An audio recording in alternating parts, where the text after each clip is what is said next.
हमारे देश में वर्ल्ड का दूसरा सबसे बड़ा हाईवे नेटवर्क है, जिसमें कई सारे स्टेट और नेशनल हाईवेज आते हैं। लेकिन आज भी रोड से यात्रा करने पर काफी ज्यादा समय लगता है और सड़कों की क्वालिटी और रख रखाव भी एक मेजर इशू है, जिससे हमारे शहरों में प्रदूषण की समस्या भी बढ़ती जा रही है। इसलिए NHAI द्वारा कई सारे एक्सप्रेसवे का निर्माण किया जा रहा है। तो चलिए जानते हैं भारत के टॉप 10 अपकमिंग एक्सप्रेसवे के बारे में।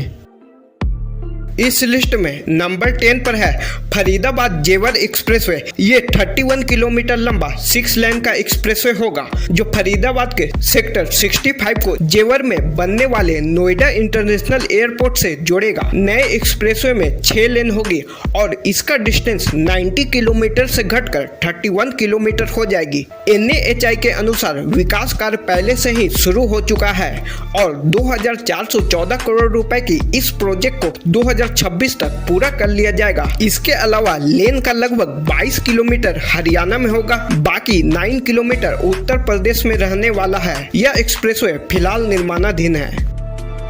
नंबर 9 पर है यमुना एक्सप्रेसवे एक्सटेंशन उत्तर प्रदेश। उत्तर प्रदेश सरकार ने एक महत्वपूर्ण कदम उठाते हुए नोएडा, वृंदावन और अलीगढ़ को जोड़ने के लिए यमुना एक्सप्रेसवे के विस्तार को मंजूरी दे दी है। इस प्रोजेक्ट का उद्देश्य प्रसिद्ध बांके बिहारी मंदिर को समर्पित 6 लेन वाले एक्सप्रेसवे से जोड़कर कनेक्टिविटी को बढ़ाना और विशेष रूप से मथुरा में पर्यटन को बढ़ावा देना है। इस एक्सप्रेसवे एक्सटेंशन की टोटल कॉस्ट 1645 करोड़ रुपए आने वाली है। इस एक्सटेंशन एक्सप्रेसवे की कुल लंबाई लगभग 14 किलोमीटर होगी। नंबर 8 पर है अहमदाबाद डोलेरा एक्सप्रेसवे। ये 109 किलोमीटर लंबा 4 लेन का एक्सप्रेसवे जोड़ेगा दोनों शहरों को आपस में, बीच में नए डोलेरा इंटरनेशनल एयरपोर्ट से होते हुए, जो देश और दुनिया भर से नए इन्वेस्टमेंट को अट्रैक्ट करेगा। इस एक्सप्रेसवे से काफी सामान लाया ले जा सकेगा, साथ ही समय और ईंधन की बचत भी होगी। जिस सफर में अभी 2 घंटे लगते हैं, उसमें सिर्फ लगेंगे 45 मिनट। अभी यहाँ पर 4 लेन्स है, लेकिन बाद में इसे बढ़ाकर 8 लेन्स तक किया जा सकेगा। ऐसा डिजाइन किया गया है यहाँ पर। इस एक्सप्रेसवे की टोटल कॉस्ट 4400 करोड़ रुपए तक आने वाली है। एक्सप्रेसवे की रूट की बात करें तो वो शुरू होता है सरदार पटेल रिंग रोड से सरखेज के पास, फिर बीच में डोलका, बगोदरा, पिलपी गांव के पास से गुजरता है ढोलेरा पहुंचने से पहले।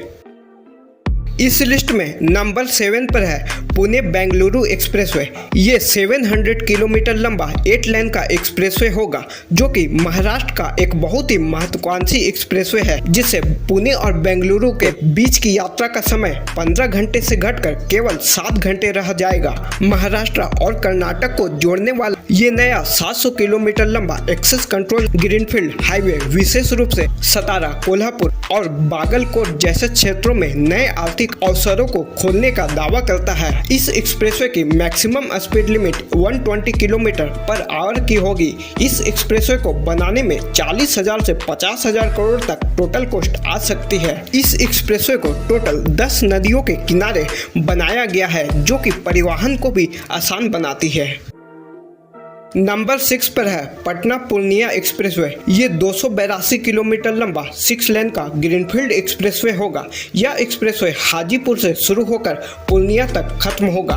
इस एक्सप्रेसवे में कुल 18,042 करोड़ रुपए खर्च किए जाएंगे। इसमें कुल 21 बड़े पुल, 140 छोटे पुल, 9 ROB, 21 इंटरचेंज और एक्सप्रेसवे के दोनों तरफ 5 मीटर की दीवार होने वाली है। पटना पूर्णिया एक्सप्रेसवे पर वाहन की अधिकतम स्पीड 120 किलोमीटर पर आवर की होगी। यह एक्सप्रेसवे बिहार के 8 जिलों से होकर गुजरेगा, जिसमें शामिल है पटना, वैशाली, मुजफ्फरपुर, मधुबनी, दरभंगा, समस्तीपुर, सहरसा, मधेपुरा। इस एक्सप्रेसवे को 3 साल में कंप्लीट करने का टारगेट किया गया है, अर्थात 2028 के एंड तक इसको कंप्लीट कर लिया जाएगा।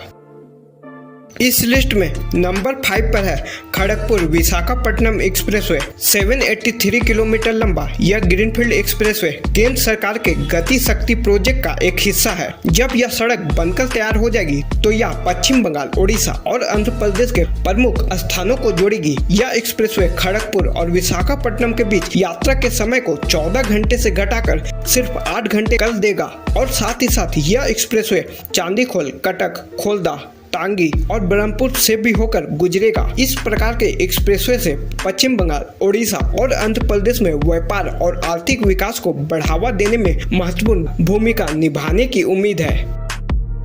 नंबर 4 पर है आमास दरभंगा एक्सप्रेसवे। बिहार के सड़क नेटवर्क में सुधार के लिए कई रोड्स नेटवर्क बन रहे हैं, जिनमें से एक प्रमुख प्रोजेक्ट है आमास दरभंगा एक्सप्रेसवे। यह एक्सप्रेसवे भारतमाला प्रोजेक्ट के तहत विकसित किया जा रहा है। यह 189 किलोमीटर लंबा 4 लेन एक्सपेंडेबल 6 लेन तक बढ़ाया जा सकने वाला ग्रीनफील्ड एक्सप्रेसवे है। इसकी कुल लागत 5,257 करोड़ रुपए होगी। यह मार्ग गया जिले के आमास से दरभंगा जिले के बेला नवादा तक जाएगा और आगे इसे पूर्वी पश्चिमी कॉरिडोर NH 27 से जोड़ा जाएगा। यह एक्सप्रेसवे गया, जहानाबाद, नालंदा, पटना, वैशाली, समस्तीपुर और दरभंगा जिलों से होकर गुजरेगा और अब तक लगभग 50% काम पूरा किया जा चुका है। इस लिस्ट में नंबर 3 पर है दिल्ली UER2 NHAI द्वारा निर्माणाधीन 74.98 किलोमीटर लंबा एक्सप्रेसवे। दिल्ली शहरी विस्तारी मार्ग UER2 अपने पहले चरण में दिल्ली की पश्चिमी सीमा के साथ 38 किलोमीटर लंबा तीसरा सेमी रिंग रोड बनाएगा। यह प्रोजेक्ट यातायात को भी कम करने और दिल्ली के भीतर कनेक्टिविटी को बेहतर बनाने के लिए डिजाइन की गई है। 4,000 करोड़ रुपए लगेंगे इसे बनाने में। द्वारका से शुरू होकर अलीपुर तक जाएगा। बीच में नजाफगढ़, बहादुरगढ़ और रोहिणी के पास से होते हुए ये एक्सप्रेसवे पास करेगा। इस लिस्ट में नंबर 2 पर है दिल्ली अमृतसर कटरा एक्सप्रेसवे। दोस्तों, हर साल लाखों लोग दिल्ली से कटरा की सफर करते हैं और इस सफर को तय करने में 11 से 12 घंटे का समय लग जाता है और वो भी ट्रैफिक सही रहा तो। इन तीर्थ स्थलों तक पहुंचने के लिए आम लोगों को बहुत ज्यादा ट्रैफिक का सामना करना पड़ता है। इसी को देखते हुए भारत सरकार ने कनेक्टिविटी में बदलाव लाने जा रही है। अभी इस एक्सप्रेसवे की कुल लंबाई 670 किलोमीटर होगा, जो दिल्ली से शुरू होते हुए अमृतसर से कटरा तक जाएगा। दोस्तों, इस एक्सप्रेसवे की सबसे खास बात है टाइम सेविंग। आज की डेट में अगर आप दिल्ली से कटरा आप रोड्स के थ्रू जाते हो तो मिनिमम 11 से 12 घंटे लग जाते हैं, लेकिन इस न्यू एक्सप्रेसवे के कंप्लीट होने के बाद ये ट्रेवल टाइम घटकर सिर्फ 6 घंटे का रह जाएगा और इसकी टोटल एस्टिमेटेड कॉस्ट 40,000 करोड़ रुपए रहने वाली है। इस लिस्ट में टॉप और नंबर 1 पर है नर्मदा एक्सप्रेसवे मध्य प्रदेश। ये 1300 किलोमीटर लंबा 8 लेन का एक्सप्रेसवे है। यह एक्सप्रेसवे नर्मदा नदी के पैरेलल चलेगा। यह एक्सप्रेसवे सभी प्रमुख शहरों, धार्मिक और पर्यटन स्थलों के साथ साथ जिला मुख्यालयों को भी जोड़ेगा। अगर बात करें इस एक्सप्रेसवे की बनने से क्या क्या फायदा होंगे, सबसे पहले टूरिज्म बढ़ेगा। जैसे ओमकारेश्वर भगवान शिव का ज्योतिर्लिंग है, अमरकंटक जिसको तीर्थ राज बोलते हैं, नर्मदा, और कई सारी नदियां यहां से निकलती है। यहां पर टूरिज्म बढ़ेगा। इसके अलावा मध्य प्रदेश में इन्वेस्टमेंट भी आएगा और इस एक्सप्रेसवे की अनुमानित लागत 31,000 करोड़ रुपए है। इस एक्सप्रेसवे की लंबाई मध्य प्रदेश में लगभग 968 किलोमीटर और गुजरात राज्य में लगभग 110 किलोमीटर होगी।